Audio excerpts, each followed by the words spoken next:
休困时啊，有袂少民众拢会出去行搭，不过有民众去住屏东垦丁的一间民宿，业者毋但无开发票，还佫讲开发票都要加5%的费用，或者民众是感觉无合理。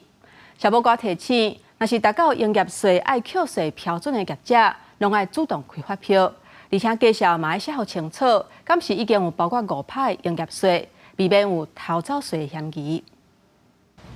屏东垦丁海景真水，街道上餐厅、旅店也个民宿真多，真侪游客来遮佚佗。不过民众15开6000外，住一间民宿，退房时业者确实无开发票。该问了后，讲开发票爱加5%的费用，互民众感觉这个国内旅游品质无好。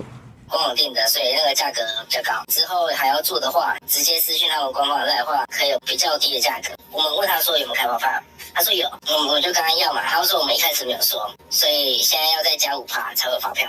屏东公路处接报了后，介入了解，确认民宿已经达到扣营业税标准，依法必须要开发票，已经要求业者来说明。业者是解说，官方网站订房有优惠介绍，则无主动来开发票。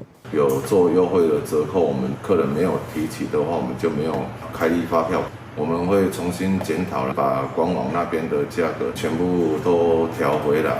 业者系实地讲会检讨，消保官提醒，只有销售额较少，才协定扣税业者才会使打告示免开发票，若无拢必须依法主动来开发票，以免有这个逃走税嫌疑。如果这业者有开发票的义务，就必须要收取那5%交给政府。像有一些工程报价单，本报价未含税，所以他要再外加5%，本报价内含5%，把5%换算进去了。不管前者后者，他都是有收取5%。消保官讲，广告卖价是不是蕴含5%的营业税？业者应该写清楚。若发现业者有无开发票，才敢若逃走税行为，民众使向当地税务机关来申诉。记者综合报道。